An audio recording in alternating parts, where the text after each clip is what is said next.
Hello students, welcome back to the another video. I hope आप सब अच्छे होंगे और आपने प्रीवियस सारे पार्ट्स देख लिए होंगे। आज बेसिक अकाउंटिंग टर्म का पार्ट 7 है, जिसमें हम कुछ और इम्पोर्टेंट टर्म्स पढ़ने वाले हैं। तो चलिए हम शुरुआत करते हैं। तो आज हम पढ़ेंगे डिस्काउंट। आपने जैसे कि थंबनेल में देख ही लिया होगा कि आज हम डिस्काउंट और रिबेट पढ़ने वाले हैं।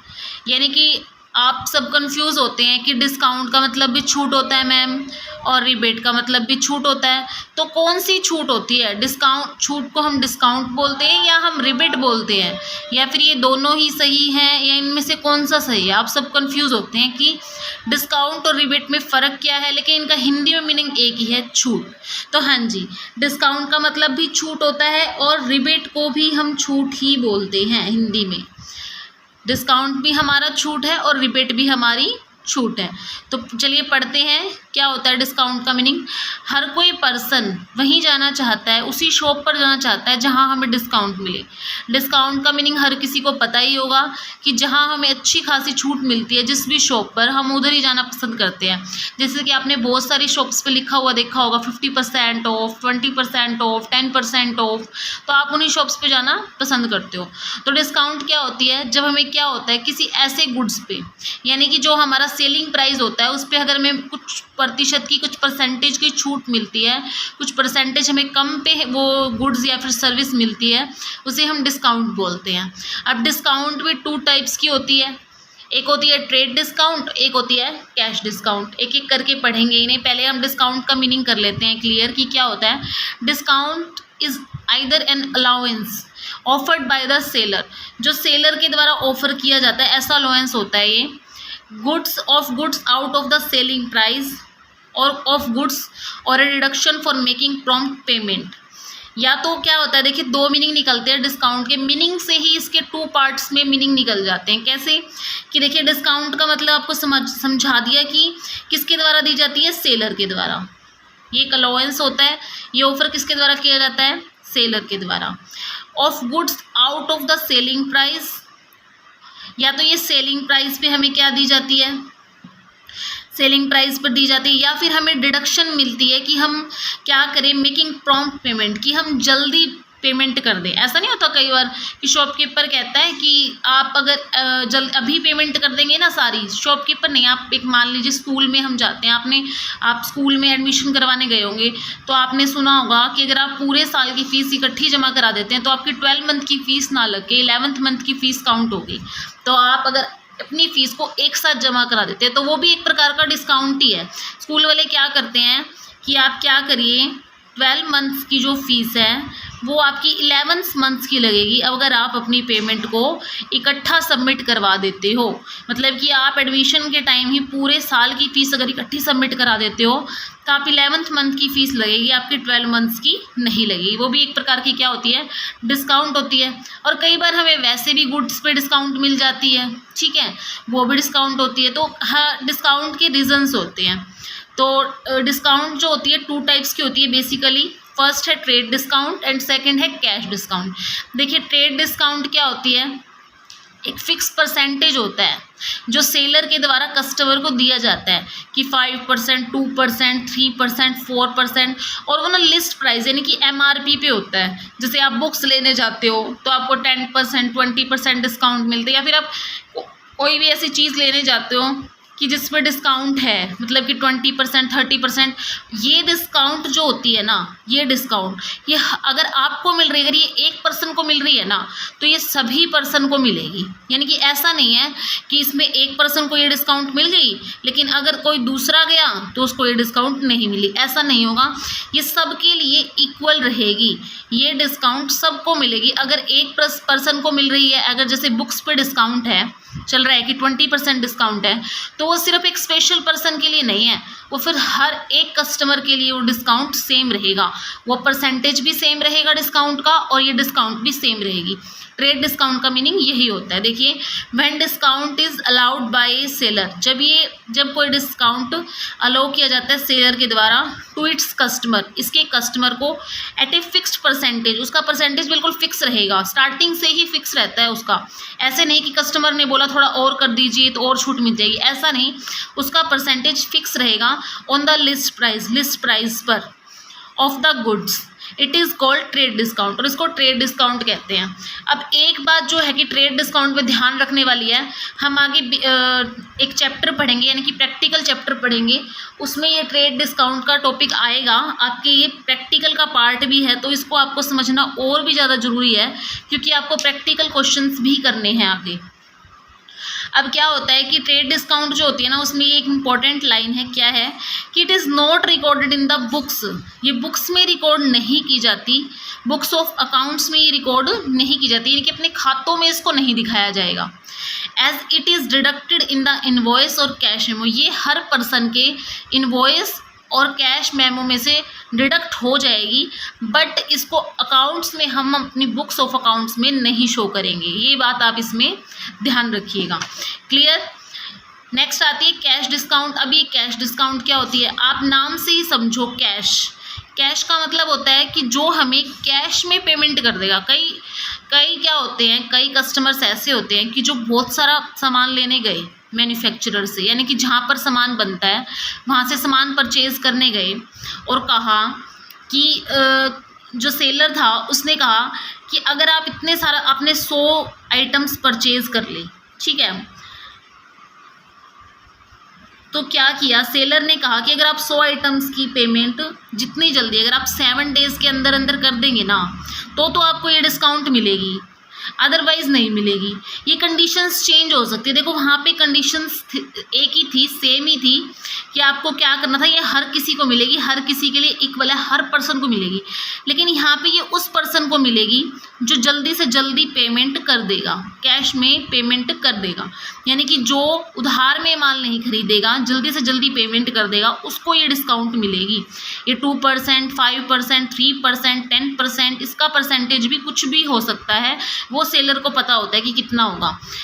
कंडीशन इसमें 7 डेज़ की भी हो सकती है, या फिर वो ऐसे भी बोल सकता है कि 15 डेज़ में आप पेमेंट कर दीजिए, या वो बोलेगा अगर आप अभी इसकी पेमेंट कर देते हो तो आपको कैश डिस्काउंट मिलेगी। इस टाइप से वो कुछ भी कंडीशंस रख सकता है। प्रैक्टिकल में जब हम इसको पढ़ेंगे तो आपको याद आएगा ये बहुत अच्छे से, क्योंकि बहुत सारी टर्म्स में ऐसा दिया होता है कि 15 डेज़ में पेमेंट करनी है, बट कई कस्टमर्स 15 डेज़ में पेमेंट नहीं कर पाते, तो उनको ये डिस्काउंट नहीं मिलती, ठीक है, लेकिन फिर भी हम एंट्री कर देते हैं बुक्स में। तो जब उसको डिस्काउंट मिली ही नहीं तो हमें एंट्री भी नहीं करनी होती, अगर डिस्काउंट मिलती है तो हम इसकी एंट्री करते हैं। तो चलिए हम पहले कैश डिस्काउंट पढ़ लेते हैं कि होता क्या है। When discount is allowed to the customer, जब डिस्काउंट कस्टमर को अलाउ की जाती है फॉर मेकिंग प्रॉम्प्ट पेमेंट, कि वो जल्दी से जल्दी पेमेंट कर दे, it is called cash discount. इसको हम बोलते हैं कैश डिस्काउंट, यानी कि हम पेमेंट उसको ऐसे एक लालच देते हैं, मतलब उसको एक ऐसा वो बनाते हैं उसके लिए कि वो जल्दी से जल्दी पेमेंट कर दे, ताकि हमारी पेमेंट भी आ जाए और उसे भी कस्टमर को भी डिस्काउंट मिल जाए।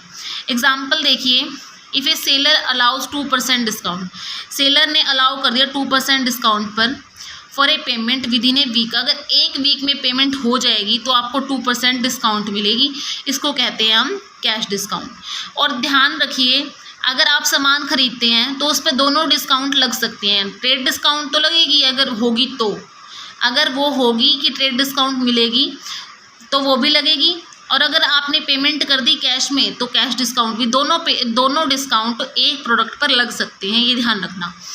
अब जो इसमें इम्पोर्टेंट बात है, ट्रेड डिस्काउंट के बारे में हमने पढ़ा था कि हम उसको बुक्स में रिकॉर्ड नहीं करते, बट कैश डिस्काउंट को हम बुक्स ऑफ अकाउंट्स में रिकॉर्ड करते हैं, ये आप ध्यान रखना।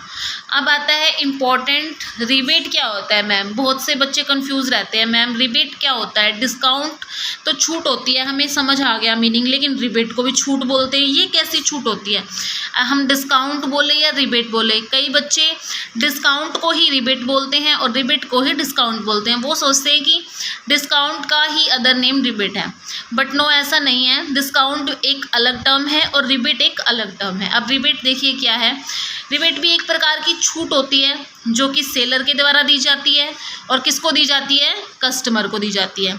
ये भी किसके द्वारा दी जाएगी, सेलर के द्वारा। किसको दी जाएगी, कस्टमर को दी जाएगी।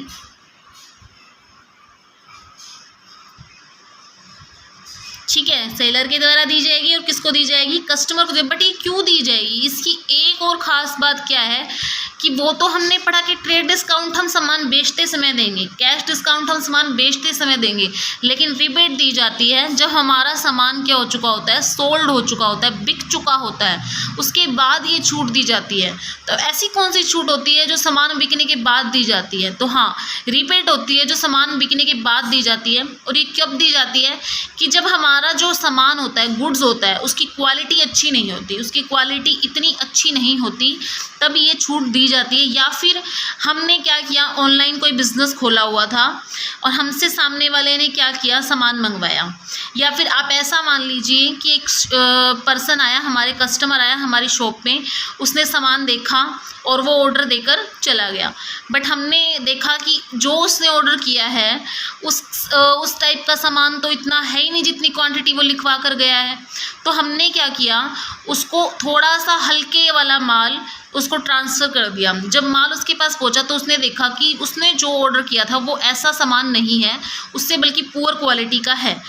तब जब सामान जो मंगवाया गया अगर वैसा ना हो तो भी हम इस प्रकार की छूट दे देते हैं। तो देखिए, इट इज़ ए रिडक्शन, ये एक रिडक्शन होता है, यानी कि इन द वैल्यू, ये एक वैल्यू में रिडक्शन होता है, कटौती होती है, वैल्यू ऑफ गुड्स सोल्ड, जो गुड्स बिक चुके होते हैं।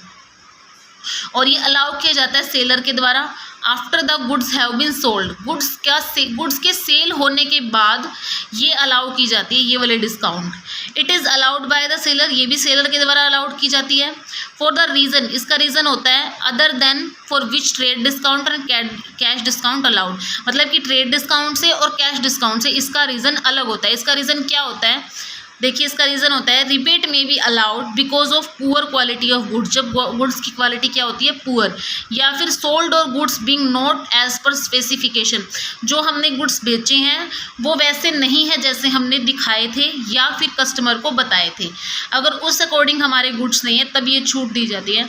आई होप आपको तीनों प्रकार की छूट क्लियर हो गई होंगी। डिस्काउंट में दो प्रकार की छूट तो हमने पढ़ी, ट्रेड डिस्काउंट और कैश डिस्काउंट, एक हमने पढ़ी रिबेट, इसे भी हम छूट ही कहते हैं। अब हम चलते हैं नेक्स्ट टर्म पे। नेक्स्ट टर्म है हमारी ट्रेड रिसीवेबल। नेक्स्ट टर्म है हमारी ट्रेड रिसीवेबल। देखिए, ट्रेड रिसीवेबल क्या होता है। ट्रेड रिसीवेबल भी एक ऐसी अमाउंट होती है जो हमने क्या कर दी, किसी कंपनी ने, किसी फर्म ने क्या कर दिया, सामान गुड्स तो सेल कर दिया या फिर सर्विसेज तो दे दी, और उसी अमाउंट से रिलेटेड ही ये अमाउंट होती है ट्रेड रिसीवेबल। ठीक है, कि जो हमने गुड्स सेल किए या फिर हमने कोई सर्विस प्रोवाइड की, उसी से रिलेटेड ये टर्म होती है ट्रेड रिसीवेबल। ट्रेड रिसीवेबल में दो चीज़ें इंक्लूडेड होती हैं, एक तो डेटर्स और एक BR बोलते हैं जिसे बिल्स रिसीवेबल। तो trade receivable refers to the amount, ये वो अमाउंट होती है जो हमें रिसीव होती है किसी भी गुड्स को सेल करने पर या फिर किसी भी सर्विस को रेंडर करने पर बाय द कंपनी, फर्म या फिर किसी organization in the normal case of business. तो ये वो अमाउंट होती है जो हमें रिसीव होती है, या तो गुड्स हमने सेल किए होंगे या फिर कोई सर्विस हमने किसी को प्रोवाइड की होगी। अब ट्रेड रिसीवेबल में भी दो टर्म इंक्लूड होती हैं, एक तो डेटर और एक होती है हमारी बिल्स रिसीवेबल। तो चलिए पढ़ते हैं, डेटर्स क्या होता है। डेटर्स को हिंदी में बोलते हैं देनदार। डेटर्स को हिंदी में हम बोलते हैं देनदार। डेटर्स क्या होते हैं, देखो हमने क्या कर दिया, कोई भी गुड्स, कोई क्लॉथ लगा लीजिए, कोई मशीनरी लगा लीजिए, हमने क्या कर दी, सेल तो कर दी, या फिर हमने कोई सर्विस प्रोवाइड तो कर दी, यानी कि हमने किसी पेशेंट का ट्रीटमेंट तो कर दिया, बट क्या हुआ है कि हमें अभी तक पेमेंट जो है रिसीव नहीं हुई है, हमें पेमेंट रिसीव नहीं हुई है।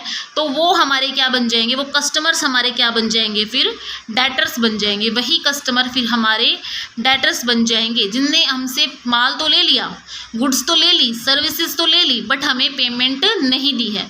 तो वो पर्सन हमारे, वो कस्टमर हमारे डेटर बन जाएंगे। तो चलिए पढ़ते हैं। The term debtor represent those person. Debtors वो पर्सन होते हैं firm to whom goods have been sold. वो पर्सन होते हैं फर्म में जिनको हमने गुड्स तो सेल कर दी, हैव बीन सोल्ड, और सर्विस भी रेंडर कर दी, बट क्रेडिट पे करी, यानी कि उधार पे करी, और पेमेंट अभी तक हमें रिसीव नहीं हुई है उनसे। तो वो पर्सन हमारे क्या होते हैं, डेटर्स होते हैं। एक टर्म और आती है ट्रेड रिसीवेबल में, दैट इज़ बिल्स रिसीवेबल।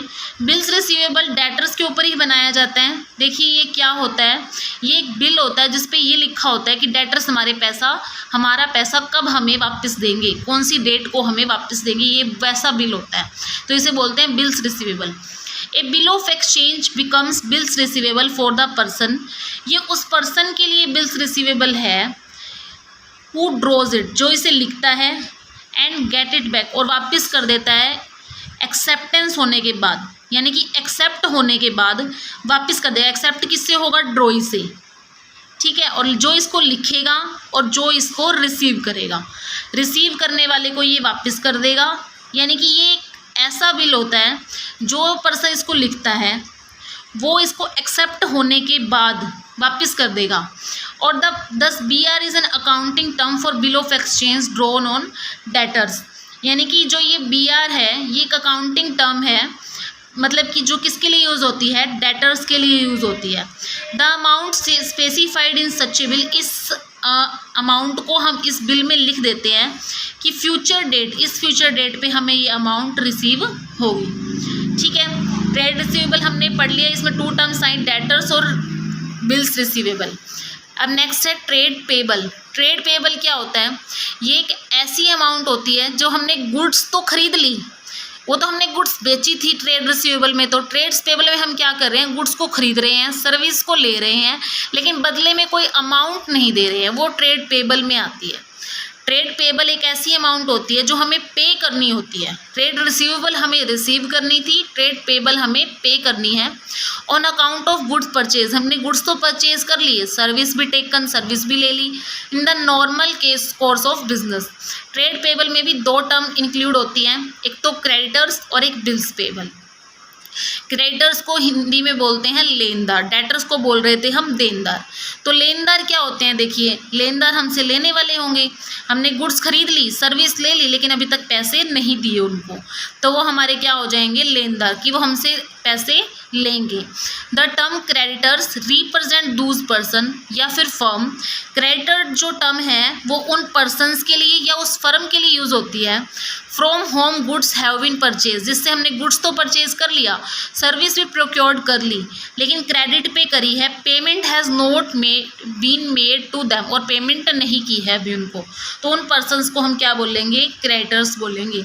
अब बिल्स पेबल जो वर्ड है वो क्रेडिटर्स के लिए ही यूज़ होता है, इसमें भी वैसे ही लिखा होता है कि फ्यूचर डेट में हमें कब पैसे मिलने वाले हैं, हम कब पैसे उनके देंगे वापस।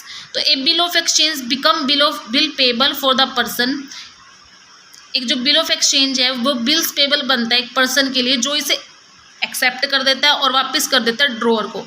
यहाँ ये बात ध्यान रखना कि यहाँ पे इसको ड्रॉ ही एक्सेप्ट कर रहा है, ठीक है, और ड्रॉअर को वापस कर रहा है। वहाँ पे क्या कर रहा था, ड्रॉई को वापस कर रहा था, और यहाँ पे ड्रॉअर को वापस कर रहा है। जो बीपी है वो किसके लिए यूज़ होता है, क्रेडिटर्स के लिए यूज़ होता है, और बीआर किसके लिए यूज़ हो रहा था, डेटर्स के लिए यूज़ हो रहा था।